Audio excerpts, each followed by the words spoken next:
Welcome. So this talk today is about monitoring and kind of performance profiling around Node.js. And we're going to look particularly at the event loop. Kind of excited for this talk. You can see I got some light bulbs here, so we got like a little presentation at the end here just to kind of tie it all together. So I don't think we're going to get to questions. If you have any questions, I recommend that you swing by the Node Source booth a little bit later. We have, I'm a little nervous for this talk because I'm representing some giants. Thorsten, Dave, there's Jeremiah, and Trevor's also here. So there's some experts that know way more about this than me that you can talk to as well. So with that, first and foremost, because I had all this stuff here, I just wanted to point out TSA is not friendly to tools. I just wanted to have backup in case I needed to repair this stuff. They confiscated my wire strippers. So just forewarn. So just a quick overview on the event loop here. So just so that we're all on the same page. The Node.js event loop pretty much has a series of timers, and when we use process next tick, we complete this circle. So what we're doing here is we're looking to see if an application, is there any tasks to do? Does it need to sleep and wait for a queue, like a timer? We look at OS events, if there's anything that needs to accomplish there. And then there's the network socket IO stuff that gets handled in that in the event loop, and then file IO, and then finally onto timers. So it's important to kind of understand this. It looks like a queue almost, but it actually has kind of more of a process-oriented thing. And when we talk about Node, it's like single-threaded. Everything that we touch in userland with JavaScript code is in that in this event loop. So for all intents and purposes, our code is going to be working within this one loop. There is Node under the covers with libuv does have multiple threads, and there's also other optimizations that go on and can occur with kind of controlling how that thread pool works with regards to file IO or network IO. But in general, those are things that are kind of outside the scope for us. So, important things to take away with the event loop is there is only one thread that executes that JavaScript. The code, and everything in that is within that event loop running. The event loop as a process is a set of phases and specific tasks that are processed in a round-robin manner. So those are very specific things that we need to kind of understand before we move forward. And the reason being is this is really fundamental to how we start to measure and monitor performance. So some of the common culprits around performance regression within Node are, the obvious one is CPU usage, right? High CPU usage is an indicator that your app is doing a lot of synchronous work. CPU intensive tasks could cause your service to be unavailable or sluggish. So what we want to do, first and foremost, everybody watches CPU profiling or monitoring on your applications, because if it's spiking, that's generally a bad thing. And if your apps are written correctly, with stateless, you can scale those things out horizontally to solve those problems. But it really doesn't address the symptoms of why those things are occurring. If you're having like huge amounts of traffic, that's great, and so sometimes that's necessary to scale out. But there's also ways to make sure that your code is like running as optimal as possible. So other culprits are memory usage, like memory leaks, holding on to references for too long. One example of that is like buffer slice, because when you take a window out of a buffer and you don't remove the parent buffer, that can actually cause a memory leak or holding on to objects as well. And one thing I kind of want to point out, this is kind of going a little deeper, is with regards to performance, we typically don't hear about garbage collection because V8 is actually really good at it. But if you have a lot of load under your applications, it's actually important to understand what is going on and how that might impact your app. So there's certain things that you can do to kind of optimize or to kind of watch out for within your code. And we'll talk about code optimization here at the very end. But most of your performance issues actually will occur within the young generation. So within V8, there's new space and old space, and there's mark and sweep. So objects that can live in that new space are actually generally optimized for. However, if you're creating like lots of objects or holding onto those references, that can generally help slow down the garbage collection. Or if you're not freeing up those references, those are the things that will create memory leaks. So what we start to see within Node.js as far as how do we start to identify some of these problems or kind of these symptoms. So one of these things that we will look at is high event loop lag with low event loop idle. So if you start to see those kind of activities within your application, you can expect to find some type of synchronous functions of some form within your application. Standard sync functions like the FS module are common culprits there. Complex rendering templates that have lots of nested structures or partials that are in there can create these types of scenarios as well. Parsing very large JSON objects, believe it or not, is a synchronous operation and can be very detrimental to your performance.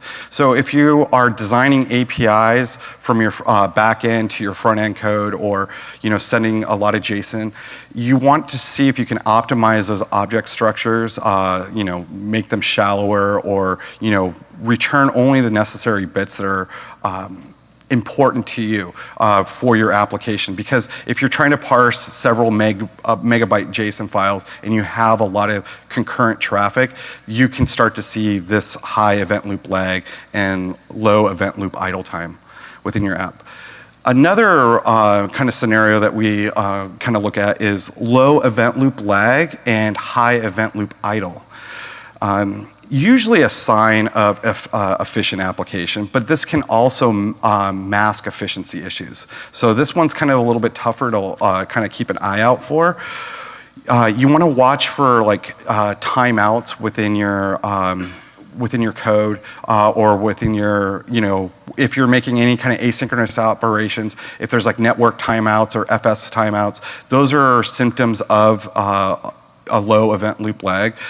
Likely cause of this is your I/O or downstream resources like your database are actually acting as the bottleneck. So these are places where you can actually optimize outside of Node, and Node is not running as efficient as it possibly can in these scenarios.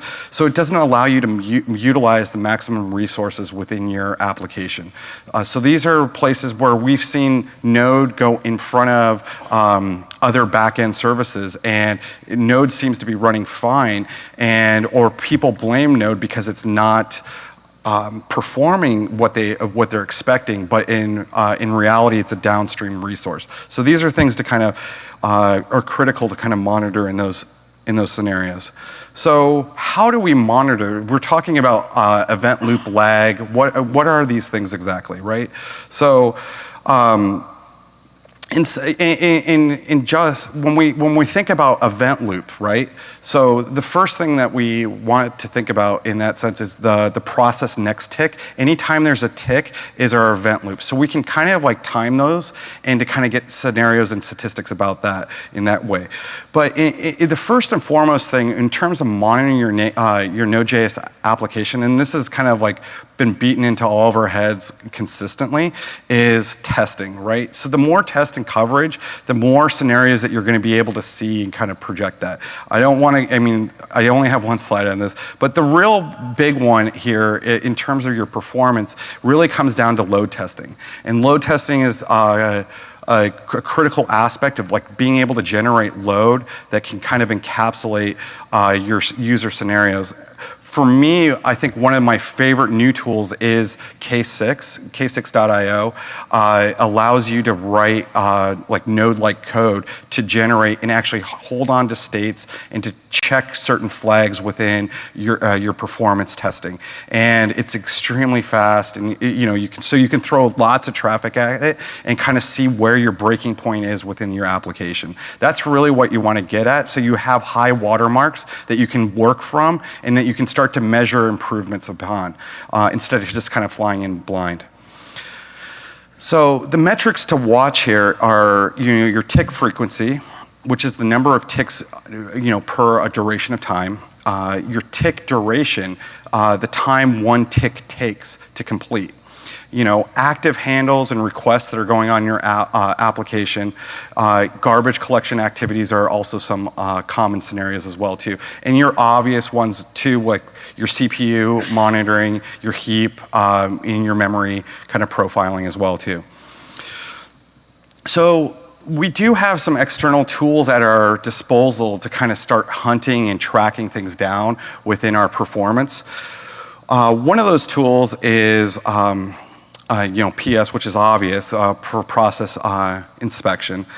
LSOF, which is, we can use this for file descriptor leaks, and this will help us to kind of identify if a particular application, you pass in the PID, the process ID into the command, and then you can actually find out what file descriptors that it's actually holding onto within the OS. And so this is a great one to see if you're actually closing out things properly or if you're opening up too many descriptors. Netstat is a great one to actually looking at your open sockets and what's going on within the application at this particular point in time. And so these are Unix tools that are kind of common scenario or common DevOps tools, but these will help you to kind of look from the outside into a node process and to kind of give you an idea of what's going on. If you want to dive in deeper, LLDB with like LL Node will allow you to kind of do post-mortem debugging and to see exactly what was like the state of an application. What that requires you to do though is that's in a worst case scenario, and the tooling is not for the faint at heart because you're debugging a core dump. But it will actually allow you to kind of introspect and go much further down into what was the state of your application and what's going on there. There's a lot of write-ups there as far as how do you use these tools that are great. The one thing is if you have a process uncaught exception and things are crashing consistently, one thing that you can do there is call process.abort, and that will actually give you a core dump. IR Hydra is, I believe it's becoming unsupported, and with the new changes with V8, I don't have too much availability. It's still a really important tool as far as like actually code optimization and actually looking at terms of like how the code is being optimized or de-optimized within the V8 engine. There's actually I think there's a version 2 that you can actually look at your code samples and snippets, and it will actually analyze your code for you. So let's talk about tools within our Node.js stack. There's a lot of different solutions out there. Google Stack Driver is a great example. Dynatrace is doing some excellent work around this space as well. If you want to actually tap into the Node event loop and monitor that, one open source tool that's out there is this link out here onto GitHub. And this will kind of start to give you some introspections and some insights into your event loop. And what it's actually using is async hooks. And so it's using the API, new internal API into Node to actually monitor those event loops. The great, there's a couple caveats here. One is that because it's actually having to wrap a lot of things and kind of monitor those and the introspection, there is actually a performance overhead in these scenarios. And also it requires you like instrumenting your code and actually figuring out what you're going to do with these signals, right? A great place to start with actually identifying and finding performance issues is around profiling your application. So you can actually do like GC profiling, or you can do CPU snapshots on your application. And there's a lot of tools on that. Also we have Node inspect, the -- inspect to kind of do a lot of these things and open these things up in like Chrome web, dev tools. The unfortunate part is these things are actually really tricky to kind of isolate or define when we're actually in production scenarios under huge loads. So these tools become almost like problematic within a production environment to actually set up correctly and to lock down in a safe and secure fashion. Plus, it requires us to kind of instrument some of that code. We also have heap dumps so that we can kind of trigger off and actually dump our memory stacks, and then we can take those over time, and we can then, diff those, and we can see where a potential memory leak is occurring so that we can kind of close those up. So this kind of leads me to another tool, which is NSolid, which is our drop-in replacement for the Node runtime. And a lot of these things that you can do in open source, but there's also kind of performance issues that you run in, or I guess accuracy issues in some cases, or performance overhead issues. And also the issues of instrumenting this code and actually adding it into individual projects becomes actually kind of a gruesome or tiresome task and can be error prone. So that's really what we designed NSolid to be, is a drop-in replacement so that you don't have to worry about these problems. And so the way that it works is we just have the Node.js runtime, and we have an NSolid binding on it so that we can instrument these kind of things that we're just talking about into this runtime so that you can get all this analytic data out of your Node.js application. We don't modify anything. We don't modify any of your code. Your code just works. And because we're sitting there's certain things like the CPU profiling that you can do with the open source products are great, but if your application is unresponsive and not responding to anything, the event loop is completely blocked, we can still get those CPU profiles out for you. So those are some of those advantages there of that. So the other thing is like the easy way of actually seeing some of those CPU profiles, which is being able to hit a button or to trigger those things off a threshold, and then actually seeing your call stack of functions. So the way that you read a flame graph is from left to right. The wider a bar means that the more time that it took up. And the way that a flame graph also works is the higher it gets is your call stack, so the functions that are calling into other functions. So you can generate these with open source tools. This is just an example of how you can generate these with NSolid. Also, Heap Snapshots will break down the different types of objects that you have within your memory space, and these will help to identify if you have a memory leak and where to kind of identify and address those problems within your application. So a single heap snapshot is really, it can help, but what you really want to do is actually capture a snapshot over time to actually see what's going, because then what you can do is diff those objects and see what is actually holding in memory across those different snapshots. Because what we want to do most often not in our application, because of the way that the garbage collection works within V8, is we want to free up those objects as quick as possible. So ones that we're holding on to long term are suspect, because what that means is we could potentially have one is if we're not careful with those types of objects, our memory can grow and we can actually blow the heap and the process crashes. Or two is that if we actually having long long resident objects within our application, it's also a vector that means that we could be leaking personal information across requests or those other things. So those are generally a sign of like poor coding practices. So back to the event loop stats that we want to collect, and there's multiple ways. So when we were talking about those process ticks and monitoring those things, what we're talking about is our event loop. And so some of the things that like NSolid, for example, gives you out of the box is like a statsd integration where you can just dump this into like Grafana or into a an elk stack, or in this example, these graphs are from a tick stack with chronograph. So in this case, I'm logging like loop average tasks, loops per second, and the loop event loop estimated lag.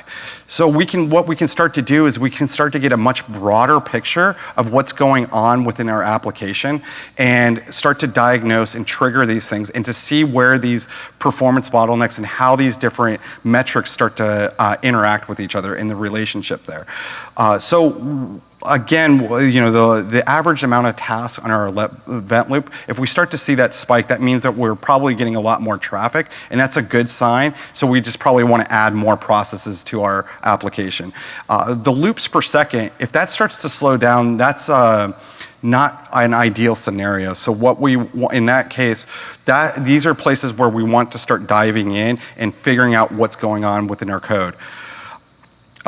So the loop idle percentage is kind of a neat one in terms of a graph to watch, because it's actually kind of an inversion of a graph, because the higher, generally we want it to be sitting at like 100% idle.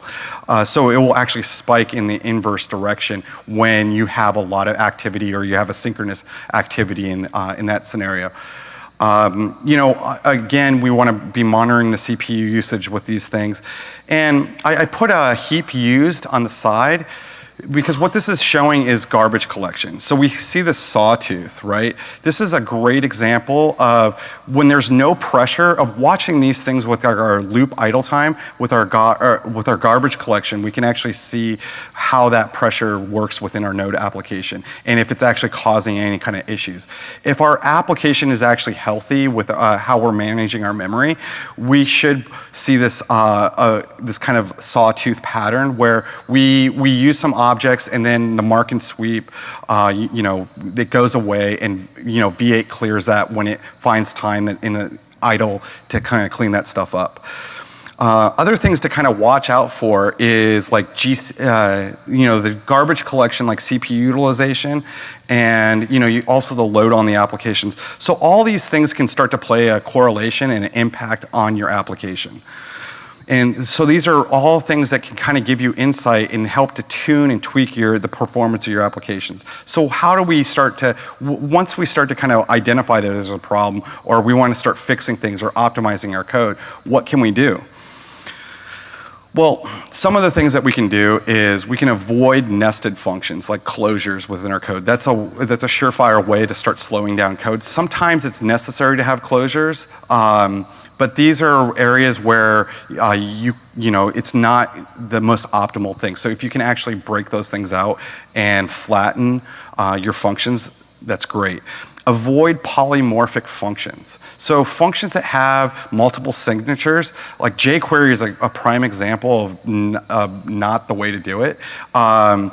With being able to take in all these different things. It's a great interface for people to use because it's very friendly and easy.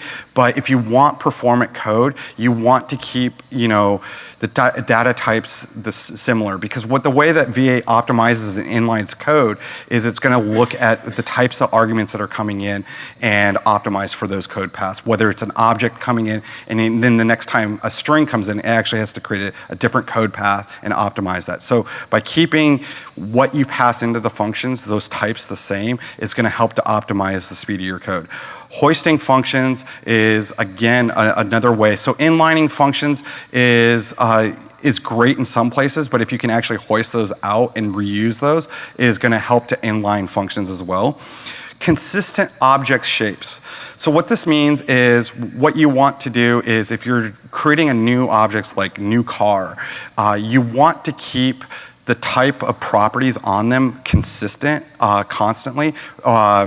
Because if you're actually changing those or augmenting those, V8 has to do more work, and that's actually going to hurt your code optimization there. Use objects constructors will actually help in a lot of scenarios. And if you want to look in to kind of profiling your code, you can actually use the allow native syntax, and this will actually kind of give you reports as far as what's going on within your application. So, with these optimizations, use sparingly because you don't want to, there's a lot of different like code optimizations that you can do inlining things. Like the array functions are not necessarily the most optimized compared to like a for loop. But you want to kind of find that balance for readability and maintainability. And so these are places that you only want to stress within your hot code paths. So it's demo time.